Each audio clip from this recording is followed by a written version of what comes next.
Square dance from Dave Brubeck as COVID restrictions lift from this weekend, and singing and dancing and even square dancing may be back on the agenda. Time for local news, 7:30.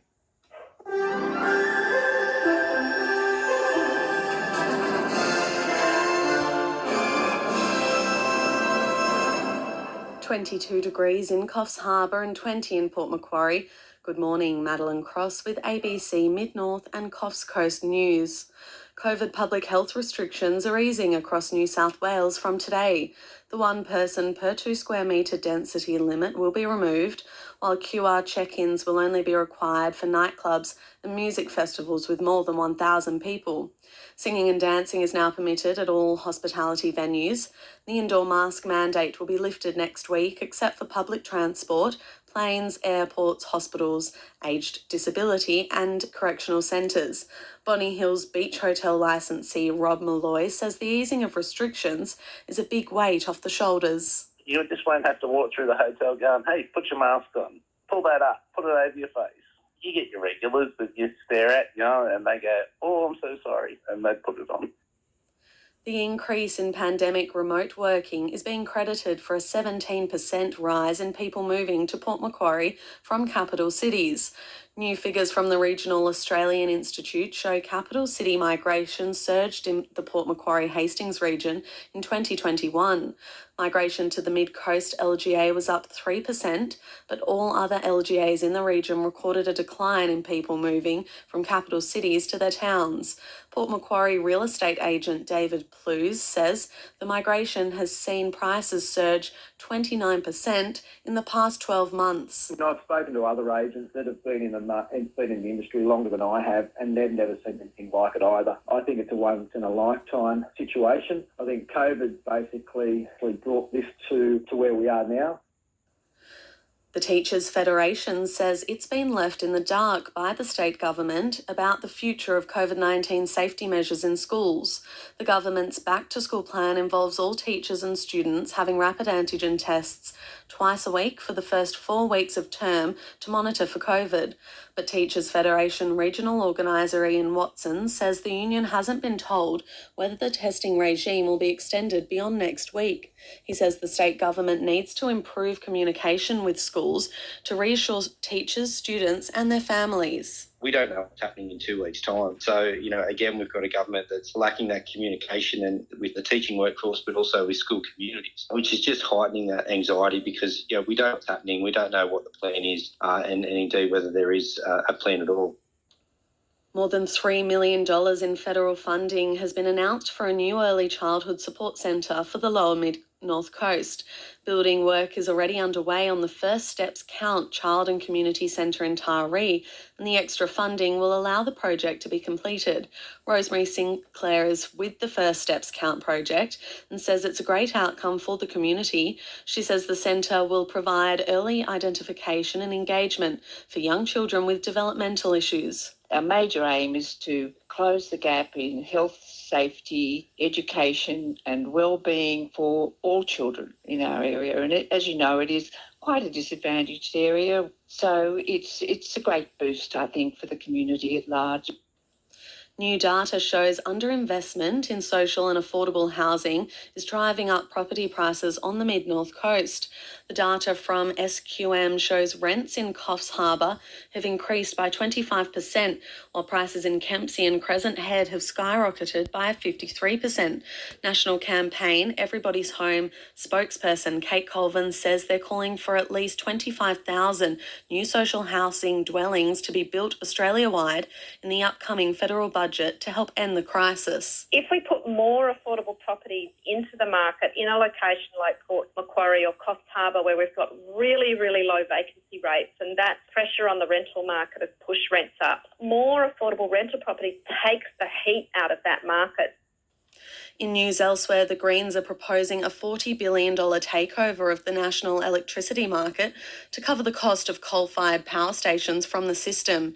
It comes as New South Wales' largest coal-fired power station is set to close in 2025, 7 years ahead of schedule. To the weather, partly cloudy across the region today with possible showers and a chance of a thunderstorm during this afternoon and evening. A top today of 31 in Coffs Harbour, 33 in Kempsey, 30 degrees in Port Macquarie and 31 in Taree and Foster. This is ABC News. That's the way you've got to look at it, because it's you do get paid. Unlike the volunteer services, you get paid. And yeah, Tom, I just wanted to ask, we've been focusing a bit on the Bingara situation, but what can you tell me about the situations in Walker, Barraba and Boggabri? Similar situation to Bingara, but not quite as critical. Boggabri, we've got about 6 firefighters where we should have 12. Down at Walker, we've got 5, I think, where we should have 12. And Barraba, we've just had a couple of new recruits down there. We've got a new captain who's one of the local business owners, and he's pretty keen to try and get that station functioning properly. So, but as I said, the pool of people to pick from is very limited, and we do see a lot of the candidates that come through can't get through the medical process as well, which is quite stringent. But as you can imagine, on the odd chance you do get a fire, you have to make sure that we've got people that are pretty fit. You don't have to be an Iron Man, but you got to be reasonably fit.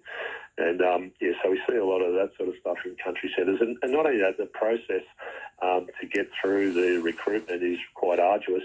When you have to go and get a medical checkup, and you live in Barraba, you might have to go to Tamworth. If you live in Bingara, you might have to go to Narrabri. But what we're going to do in Bingara, if we get enough candidates, I'm going to lobby our health and safety branch in Sydney to send the fire brigade doctors up so that they can do the medicals here in town, and hopefully fast track a few of these keen people into the job. Tom Cooper, fingers crossed there's a good ending to this story. Thank you for joining us to tell us about it today. No worries. Thanks for your time. Thank you. That is Superintendent Tom Cooper there from Fire and Rescue New South Wales. So, quite the recruitment drive happening in Bingara with only 2 fire and rescue firefighters, Walker, Barraba and Boggabri, with small ranks as well. If you can help, get in touch with your local fire and rescue. It is time for the news, 7:30.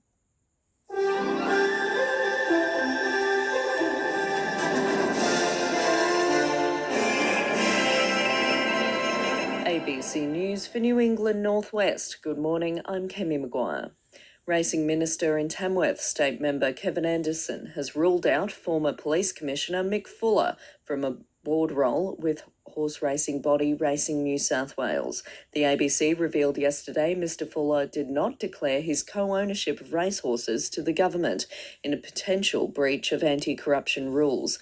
Mr Fuller co-owned racehorses with 2 wealthy businessmen who became embroiled in criminal investigations or won lucrative police contracts. The first stage of the federal government's program to reduce methane emissions in livestock has kicked off with a $4 million funding injection. Commercial, university and independent producers across Australia and the New England Northwest will begin trials of seaweed and legume supplements for sheep and cattle. University of New England researcher Emma Doyle says while seaweed has been used before in feedlotting, it will be an Australian first for sheep grazing research. So the importance of this project is where the cattle have been very much focusing on feedlot reduction of methane. The majority of sheep are grazing, so we want to incorporate this supplement into a grazing system, which is even more novel, and we're all ready to go. About $140,000 in rates have been unpaid in Gunnedah, and its local council plans to sell the land that's causing the shortfall. 16 properties are set to go to auction later this year, with majority of which are abandoned rural properties, and one holding an illegal residential dwelling. The council's general manager, Eric Groth, says all measures have been taken to contact the owners with no avail. He says they're likely to sell to neighbouring farming owning or businesses. It's not a frequent occurrence. It hasn't been a property sale for approximately 10 years. In the case of Gunnedah Council's adjacent landholders likely to be farming them, so they may have an interest in those properties. And certainly those that are there could be purchased and people could elect to build on them. Indigenous locals in Gunnedah say the next generation is keen to learn the native language, but opportunities to speak it are rare. The Red Chief Aboriginal Land Council and residents are holding a casual barbecue this weekend in the city centre, where Gamilaroi will be the spoken tongue. It's the start of many events set to informally teach both kids and adults.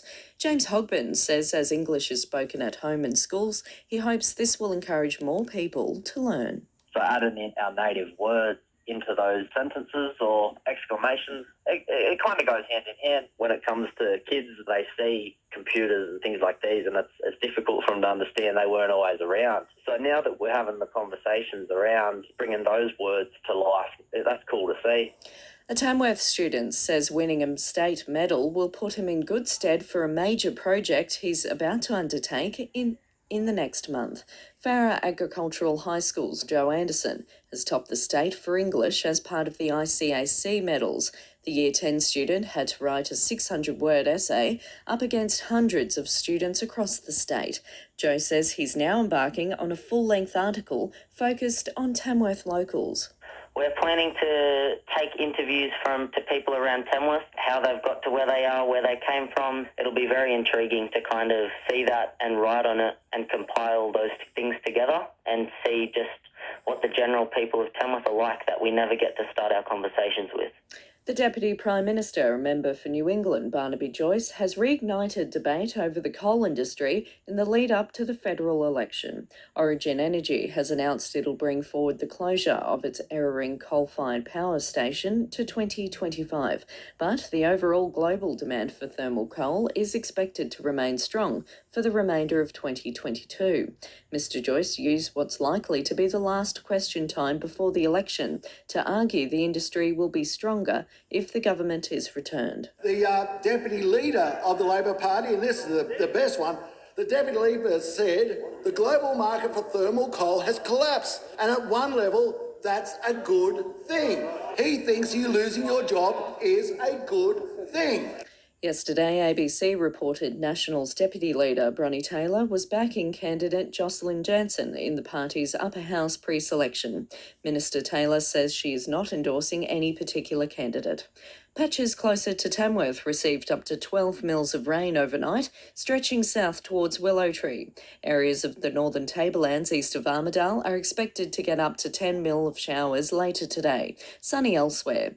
Tamworth heading for a top of 35 today, 38 in Moree, 37 in Narrabri, Inverell heading for a top of 31, 27 in Glen Innes and 28 in Armidale. For news anytime, search for ABC Local and select your region. And we'll talk to Dave again in an hour from now. The Jets take on Melbourne City tonight, the second time in 2 weeks, and the last encounter wasn't a good one for us. Newcastle Jets coach Arthur Papas says his side has plenty of room for improvement and consistency is key. So more on that today. Good luck to the Jets. You're on ABC Newcastle Breakfast this Friday morning. Nice to have your company. The 6 o'clock news and AM on the way. Sure, you could look out the window, experience the sun on your face and the breeze in your hair, the rain on your garden. But how much? For how long? And what's on the horizon? Get the latest weather across the day with Dan and Jenny, Kaya Handley and Paul Turton on ABC Newcastle.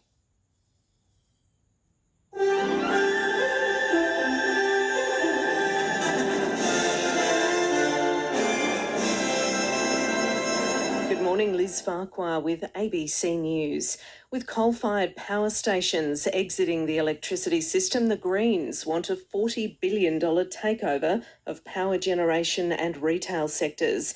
Here's political reporter Melissa Clark. Federal Energy and Emissions Reduction Minister Angus Taylor says the early retirement of some coal-fired power stations leaves a gap in capacity. Our preference has always been for the private sector to make those investments. Greens leader Adam Bandt says Snowy Hydro could be repurposed to build new renewable energy and battery facilities to replace all coal and gas generators by 2030. It's government that needs to step in. The major parties have no appetite for the idea, but the Greens are hoping to hold the balance of power following the federal election and force some change. Meanwhile, Origin Energy has said it will look after workers ahead of its Eraring power station closure in 2025. The surprise announcement came yesterday when Origin announced its early exit from coal-fired generation at the Lake Macquarie site. Plant manager Tony Phillips says while the announcement was a surprise, it wasn't unexpected as Origin looks to battery storage at Eraring. We'll be doing extensive consultation, which will be ongoing, and we'll work with our employees and our contractors to develop transition plans into the future. Newcastle GP and member of Doctors for the Environment Australia, Dr Ben Awald, has welcomed news the plant will close early, saying it'll have enormous health benefits for the region. Eraring burns about a quarter of the coal burned for electricity in New South Wales. So having that off the grid is going to be very good for all those adverse health effects that come from the air pollution from burning coal. New South Wales residents will have more freedoms from today after the government removed COVID-19 restrictions earlier than scheduled. Alison Zhao reports. From today, QR codes are no longer required except at nightclubs and large music festivals. Singing and dancing is back at all venues, and the recommendation to work from home has been removed. Hospitality venues are also no longer subject to density limits. The state government says a stabilisation of case numbers along with declining hospital admissions means the easing of restrictions could be brought forward.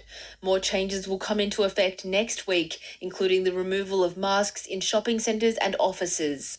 The Hunter New England has topped the list for most COVID-19 infections in New South Wales for 10 straight days. The health district recorded 1,555 new cases in the latest period. There have been more than 1,000 new cases each day on 9 of the past 10 days. 40 people are currently being treated in local hospitals, 2 in intensive care. The US Secretary of State, Antony Blinken, has given details to the UN Security Council on how a Russian attack of Ukraine would likely play out. North America correspondent Barbara Miller. Antony Blinken said an attack would begin with missiles and bombs being dropped across Ukraine. Cyber attacks would follow, shutting down key institutions before tanks and soldiers advanced on key targets. We believe these targets include Russia's capital, Ukraine's capital, Kyiv, a city of 2.8 million people. Secretary Blinken told the UN Security Council he was spelling out the details to prevent, not start a war, and said he'd written to his Russian counterpart, Sergei Lavrov, suggesting a meeting next week. Barbara Miller, ABC News, Washington. The federal MP for Hunter, Joel Fitzgibbons, used his farewell speech to Parliament to endorse the Labor candidate for the seat and give some advice for those entering politics. Mr Fitzgibbon is retiring at the election after 26 years in Parliament. His seat of Hunter, previously held by his father, Eric Fitzgibbon, will now be contested for the ALP by political newcomer and former Olympic shooter Dan Rapopoli. Mr Fitzgibbon says he has 3 pieces of advice for anyone coming into the Parliament. Be ambitious, but don't be in a hurry. Always be true to your values, your ideals and your electorate. And electorate's becoming more and more important. They're all more contestable now. And don't go out of your way to make enemies, because you'll pick up plenty along the way without trying. Australian tennis player Alex de Minaur's vehemently denied a report he's being investigated for purchasing a falsified COVID vaccination certificate. A media report in Spain's detailed an underground network providing fraudulent passes and linked it with him. The 23-year-old's taken to social media to say his 2 vaccination shots were valid and he's only involved because he was at the Spanish hospital in question. The Hunters weather: hot, partly cloudy, 30 the top for Newcastle.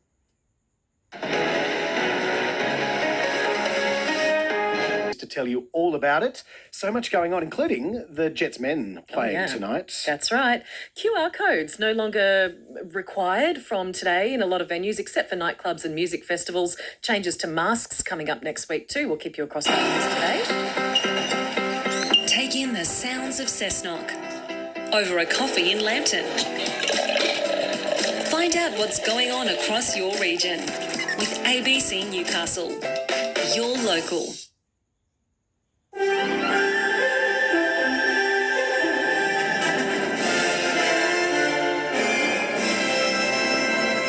Good morning, Liz Farquhar with ABC News.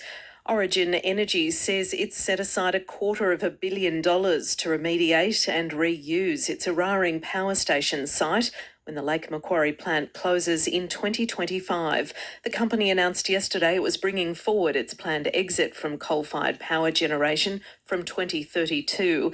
Plant manager Tony Phillips confirmed Origin intends to use the site to transition towards renewable energy and battery storage. Let me be clear about the fact that we're exiting coal, we're not exiting this site. So redeployment opportunities such as the Eraring battery proposal are certainly possibilities and opportunities going forward. Paul Wynne from the Hunter Community Environment Centre says his major concern is that Origin will be required to completely clean up its coal ash deposits at the site. There is the legacy issue of the ash dam at Eraring. That has been leaching for many, many years. It's unlined, and we want something done with that legacy ash. We want to see the dam removed, basically, and all the ash beneficially reused. That could go a long way, potentially, to employing some of the retrenched workers as well. Western leaders have accused Russia of trying to stage a provocation before invading Ukraine. Europe correspondent Nick Dole. The Ukrainian government says a kindergarten was shelled on its side of the front line in the Donbas region, an area part held by Russian-backed rebels. 3 adults were injured. The separatists say the Ukrainian military fired at them. NATO's previously said it thinks Russia could try to stage a provocation to justify an invasion, and British Prime Minister Boris Johnson says that's what this is. Designed to create a pretext, a spurious provocation for Russian action. The Kremlin denies it has such plans and says it's very concerned by the escalation. Nick Dole, ABC News, Kiev.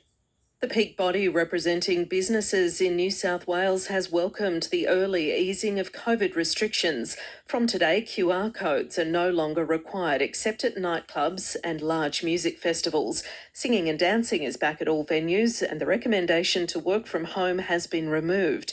Density limits at hospitality venues have also been scrapped. Daniel Hunter from Business New South Wales says he hopes foot traffic returns to CBD areas. We think it's a really sensible decision by New South Wales government. Anything that brings businesses back to normal trading conditions now is a good thing. They've had a tough summer, they've had a tough few years, and hopefully they can recover from that now.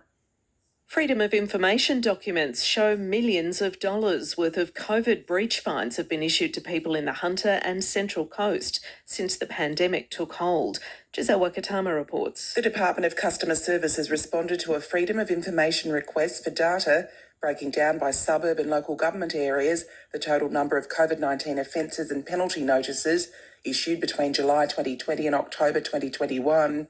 During that time, the government netted nearly $45 million in revenue from 50,000 infringements, with $4.5 million of that coming from the Hunter and Central Coast. $191,000 worth of fines were issued in Raymond Terrace, $168,000 in Cessnock and $80,000 in Singleton. Gosford and Wyong had some of the worst offenders, accounting for $300,000 worth of fines each. A Sydney court is today expected to set a date for a third trial for former NRL player Jared Hayne for sexual assault charges. Court reporter Jamelle Wells. Jared Hayne was released from Cooma Correctional Centre with strict bail conditions on Tuesday. The Court of Criminal Appeal quashed his convictions for sexually assaulting a 26-year-old woman in her Newcastle home on grand final night in 2018. Jared Hayne was convicted after a second trial when the first one ended in a hung jury. A date for his third trial is expected to be mentioned today in the District Court. The court has previously heard 2 to 3 weeks will need to be set aside for the third trial. The state government's ruled out former Police Commissioner Mick Fuller from a board role with horse racing body Racing New South Wales. The ABC revealed yesterday Mr Fuller did not declare his co-ownership of racehorses to the government in potential breach of anti-corruption rules. Mr Fuller co-owned racehorses with 2 wealthy businessmen who became embroiled in criminal investigations or who won lucrative police contracts. The state's racing minister Kevin Anderson confirmed Mr Fuller will not be given a role on the board of Racing New South Wales. The Hunter's weather today: hot, partly cloudy, the chance of morning fog about the lower Hunter and showers. 30 the top for Newcastle. Sunny morning and a possible storm later on in the day, and partly cloudy for the northern rivers with a medium chance of inland showers, slight chance of showers elsewhere. Could be thunderstorms later on though, afternoon and evening thunderstorms. Light winds becoming east to northeasterly in the early afternoon and light in the evening. 34 for Grafton, 32 for Lismore, 30 for Ballina and Tweed Heads, Byron Bay 28.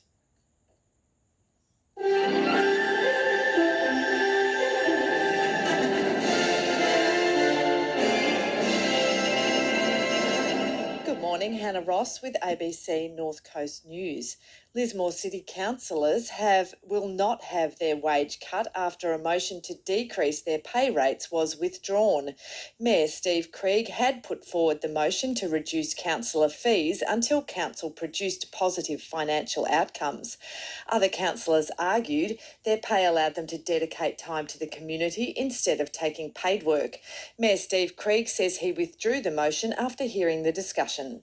I listened to the arguments of other more experienced councillors who presented some very strong arguments to say that they should stay where they are. And I also took advice from the General Manager on the night who said that he believes councillors should be on the maximum rate because it's a tough job.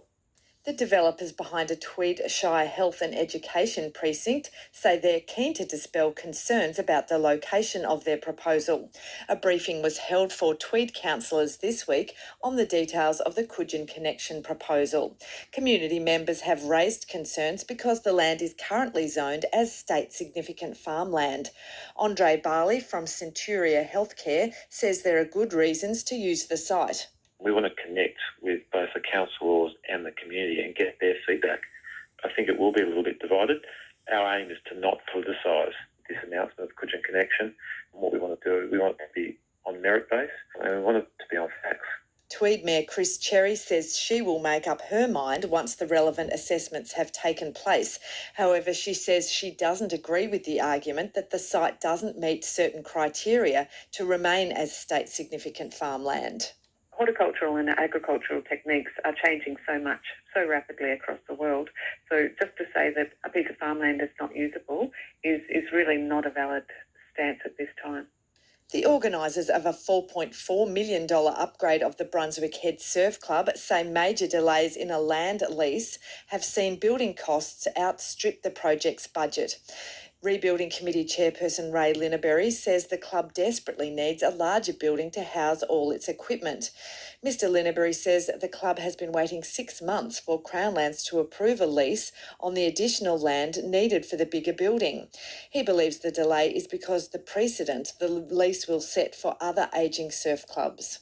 We are apparently the first club that Crown Lands needs to produce a lease for, but there will be many more in the future, and the lease they present to us basically has to be applicable to almost every other club up and down the coast of New South Wales. The director of a major music festival in Byron Bay has welcomed the easing of COVID restrictions on music venues and festivals. Singing and dancing is allowed again, and the 20,000 person cap at festivals will be lifted from next Friday. Blues Fest has faced several cancellations throughout the pandemic, including the day before it was due to start last Easter. Director Peter Noble says it will give the industry confidence if events start going ahead again. Our industry has suffered greatly, and so the fact that there can be major events return just after our event at Easter will be the rescheduled Tamworth Country Music Festival. We just need to be able to do them successfully, and then I think there's going to be a huge sigh of relief. Lismore City Council says bright green water being discharged into the Wilsons River is an organic and non-hazardous dye used to find leaks in the town's sewage system. Director of Infrastructure Services Peter Dukin says council staff used the food grey dye this week to identify where an overflow line discharges. He says the town's sewage system is one of the oldest in the state and requires regular relining and repair work. Our sewer system is over 100 years old. Because of Lismore's location on the floodplain, we have expansive clay soils that result in a lot of breaks. As a result of that, I think we receive about 300% more sewer main breaks than the average across New South Wales. Richmond Valley residents will have until the end of the month to have their say on plans for a $1.3 million community hub in Casino. Not-for-profit organisation Jumbunna says the site would host national disability insurance, child psychology and therapy services. General Manager Karen McDermott says there are long-term benefits in providing more behavioural support for children in need. They have more positive outcomes with school. There's less people going into the justice system. There's less truancy at school. So they have those more positive outcomes, which is for children, which will then grow into young people and families. To listen to your local ABC bulletin, head online and search for ABC North Coast. And also Claire Reynolds, who has a deep passion for bush poetry. So if dancing's not your thing, you can listen to some amazing poetry, I'm sure. Well, you've got us covered, Maria. We will catch up next Friday. Thank you so much for your time this morning. Thanks, Millie. Thank you. Maria Cameron there, keeping us across all these events popping up around the Merriwell Cassels district on ABC Upper Hunter. It's nearly time for the 7 o'clock news. I hope you can stay with us. On the other side of that, Helen O'Neill will set the sports scene for the weekend ahead. We'll also hear from the Coronacast team today, who are putting a spotlight on Western Australia. They've had quite the different experience that we have in the east. We'll head west with the Coronacast team after the news. ABC Radio, it's yours. Yours for sharing your news. Yours for airing your local perspective. Yours in good times and bad. ABC Upper Hunter. Your local.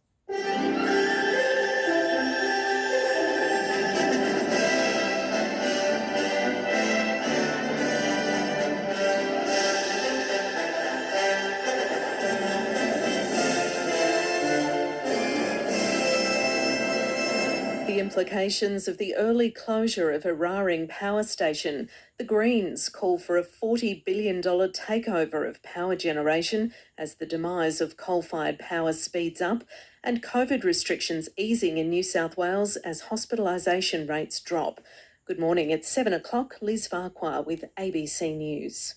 Environment groups say the decision to close Australia's largest coal-fired power station at Eraring 7 years early is a huge step forward in the fight against climate change. Origin Energy yesterday told its 400-strong workforce the plant would close by 2025 and that the site would transition to battery storage and renewable energy. Chris Gambian from the Nature Conservation Council says it'll mean a massive reduction in emissions on a global scale. And to put it in a global perspective, just the closure of this coal-fired power station 7 years ahead of time will reduce the amount of carbon that goes into the atmosphere by more than the total emissions of 164 countries, places like New Zealand and Greece. Dr Ben Avold from Doctors for the Environment Australia says the local region will also see a substantial reduction in air pollution when Eraring closes. He says fine particle pollution from coal-fired power stations like Eraring contributes to dozens of deaths each year. The best estimates from scientists, working for the New South Wales Health Department and the Department of Primary Industry suggest that that's about 45 deaths per year. So 45 deaths per year is due to pollution currently from the coal-fired electricity sector. Eraring shutting down will reduce that by at least a quarter. The Greens are proposing a $40 billion takeover of the national electricity market to cover the loss of coal-fired power stations from the system. Several energy companies are bringing forward the retirement dates of their coal stations, with the largest due to close in 2025. The Greens are hoping to secure the balance of power after the federal election and force the major parties to speed up the phase-out of coal. Greens leader Adam Bant says the Commonwealth-owned Snowy Hydro could be repurposed to support renewable power stations and batteries. Our revamped Snowy Hydro would build 25 gigawatts of new renewables and storage, which is about the same as what the coal fleet currently puts out. They do it between now and 2030. There would be a $40 billion equity injection to enable that to happen. To other news now, and a raft of COVID-19 restrictions have been wound back in New South Wales. Alison Zhao has the details. The state government says the improvement in hospitalisation rates means the state can start to ease public health restrictions. QR codes have been scrapped almost everywhere. They'll still be required at nightclubs and large music festivals. Singing and dancing is back at all venues, and the recommendation to work from home has been removed. There are also no longer density limits at hospitality venues. The state government says a staged return of non-urgent elective surgeries across all New South Wales public hospitals has begun and will be increased over the next month. AMA New South Wales President Dr Danielle McMullen says people should be prepared for restrictions to change down the track. We're really all going to need to watch this space. Obviously, the strain on our healthcare system is still really present, and that any easing of restrictions can lead to more cases. And we know that a flexible approach is going to be needed depending on transmission in particular areas. The Hunter New England region has topped the list for the most COVID-19 infections in New South Wales for 10 straight days. The health district recorded 1,555 new cases in the latest reporting period. They've moved more than 1,000 new cases each day on 9 of the past 10 days. 40 people are currently being treated in local hospitals, with 2 in intensive care. Overseas, there are mounting tensions in Eastern Europe, with Ukraine accusing Russian-backed rebels of attacking a kindergarten. Europe correspondent Nick Dole reports from Kiev. The government in Kiev says separatists in the Donbas region fired a shell at a kindergarten on the Ukrainian side of the front line. 3 adults were injured. The Russian-backed rebels say Ukraine was firing at them. The British government has accused Russia of what it calls a blatant attempt to fabricate pretexts for an invasion, and the Ukrainian President Volodymyr Zelensky described the incident as a big provocation. Russia says it's very concerned by the escalation, but it denies there are any plans for an incursion. Nick Dole, ABC News, Kiev.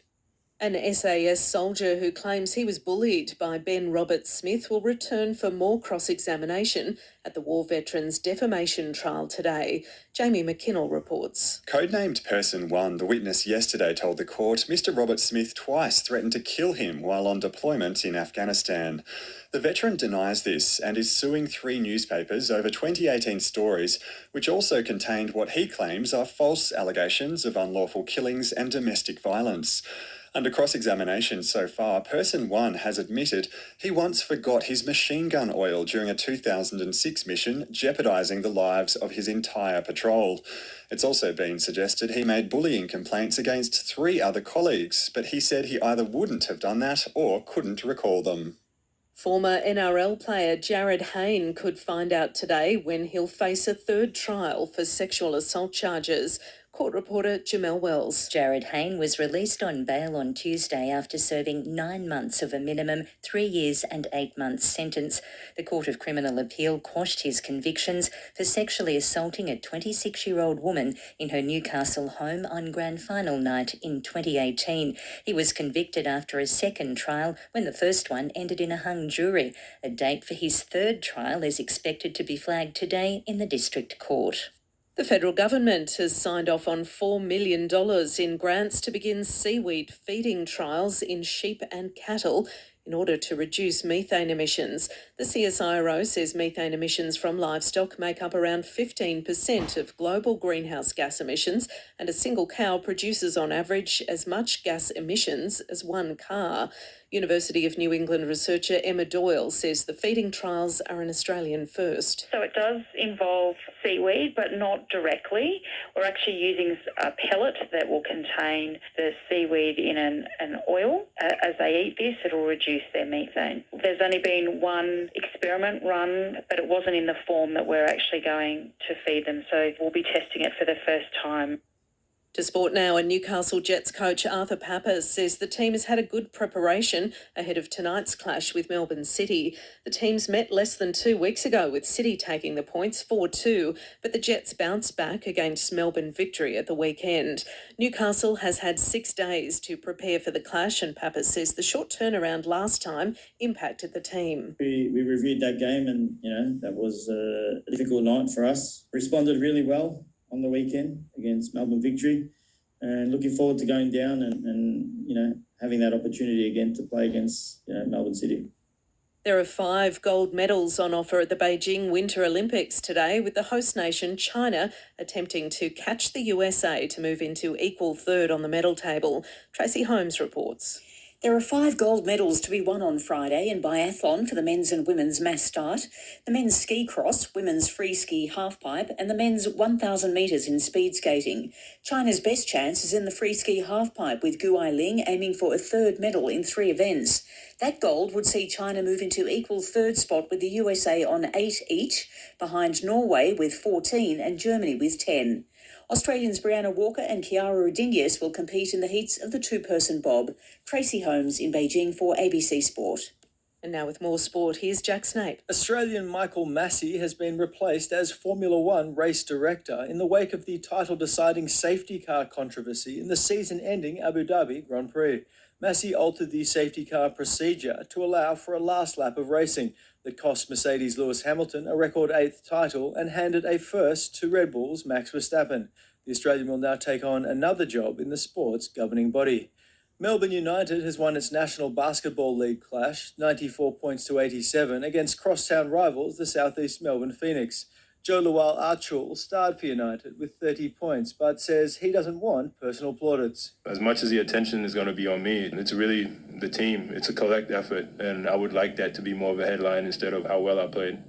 The Bendigo Spirit have beaten the Townsville Fire 76 points to 71 in their WNBL clash in Queensland. The Hunter's weather today, hot, partly cloudy, the chance of morning fog and a high chance of showers about the lower Hunter. A possible severe thunderstorm later today. 30 the top for Newcastle, Maitland expecting a top of 33, Scone expecting 36. It's 20 degrees now on the coast. ABC News. Amelia Bernasconi on ABC Upper Hunter. ABC Upper Hunter.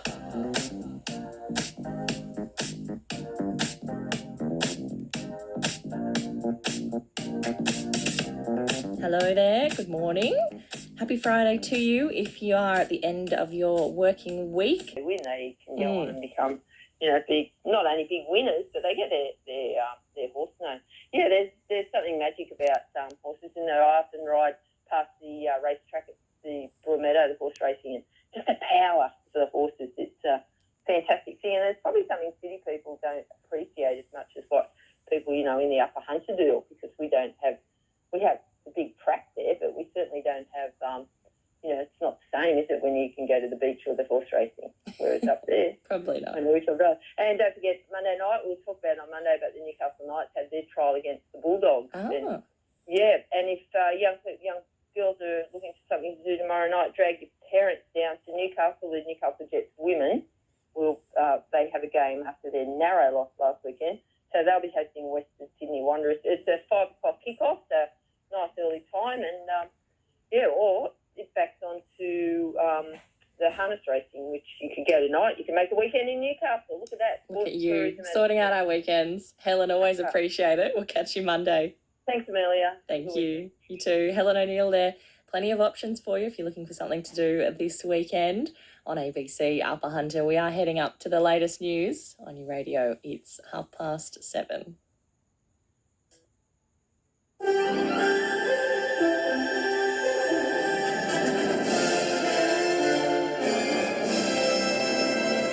Good morning, Liz Farquhar with ABC Hunter News.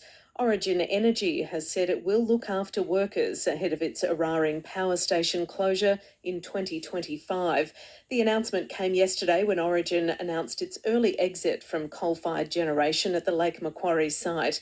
Plant manager Tony Phillips said while it was a surprise, it wasn't unexpected as Origin looks to battery storage at Eraring. We'll be doing extensive consultation, which will be ongoing, and we'll work with our employees and our contractors to develop transition plans into the future. But the Australian Manufacturing Workers Union says its members are shocked by what they feel is a lack of consultation over the closure.